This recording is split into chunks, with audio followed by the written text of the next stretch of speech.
ils ont préféré troquer le maillot pour un marteau. Ah, les joints là, tout tape assez fort, regarde. Ok. Marta vient d'Espagne. Elle a intégré ce chantier participatif près de Niort. 15 jours pour échanger et apprendre. J'ai appris à piquer les murs et à faire de la peinture sur les portes. Je ne savais pas qu'il fallait préparer les supports avant. Comme elle, une dizaine d'autres jeunes de différents pays profitent de leur congé d'été pour retaper cette ferme du Poitou. L'occasion pour Fatima, mexicaine, d'enrichir sa culture. Il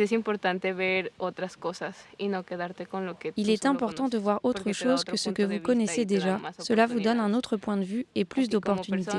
Et voir comment les gens vivent ailleurs vous donne une expérience unique.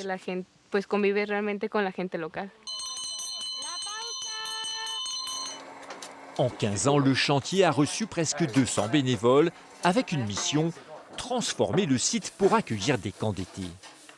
Ici, on est dans la cuisine qui est en travaux cette année pour être adaptée à la collectivité.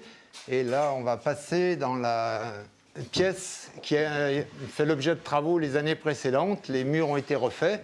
C'est un lieu d'accueil avec hébergement sous la yourte et le refuge, le gîte, lui, il sert pour les autres activités que l'hébergement. Et comme le veut la tradition, ce soir, c'est le dîner international avec les habitants du village.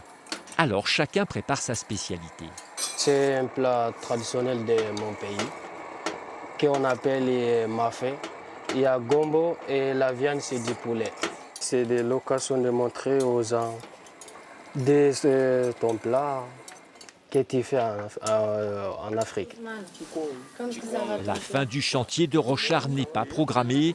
Les organisateurs comptent encore accueillir des bénévoles de nombreuses années.